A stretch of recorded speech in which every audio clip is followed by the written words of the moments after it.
a lot of times there's questions that come up in our life that we just aren't sure how we're going to respond to. And that's what happened for Mandy and I back in 2005. We were in this small group for the first time, and the leader, Mark Nelson, actually asked us this question. He said, if you could do anything in life with no hindrances, no financial hindrances or anything like that, what is it that you would do?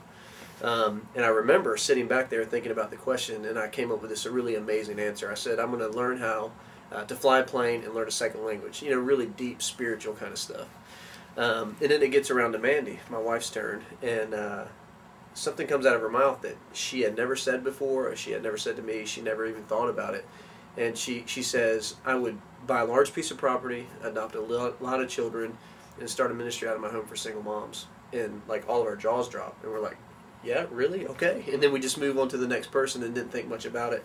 And then the next day, we're at church, and we're in Sunday school class, and Mandy's reading through the scripture, and she comes across this passage that gets her thinking about this again, this question that she answered the night before.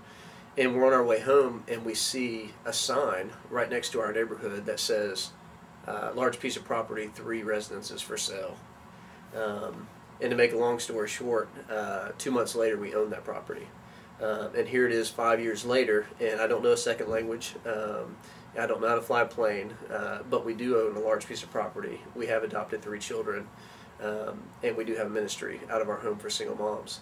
I think the reason that God led us to that is because of our experience. I'm a real firm believer that our life is all about grooming, that every part of our life is about God getting us to the next place in our life. And for Mandy and I, we both grew up in single mother homes, so who better to work with single moms kind of later in life.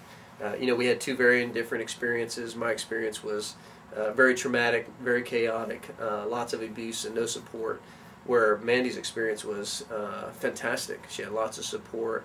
Her family was still very involved. And so we're able to see kind of both sides of the single mother coin.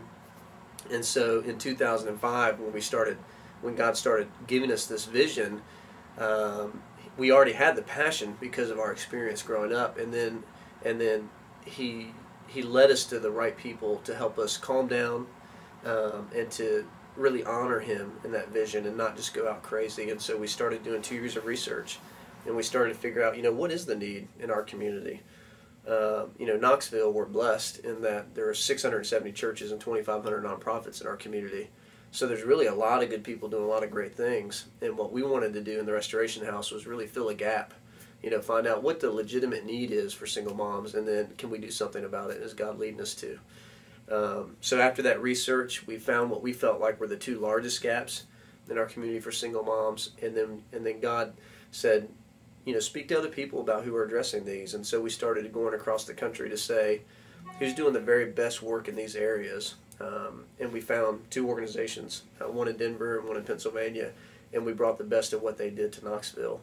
And so at the Restoration House, we're really committed to more than anything, helping a single mom and her children experience the same kind of community that you and I need in our lives.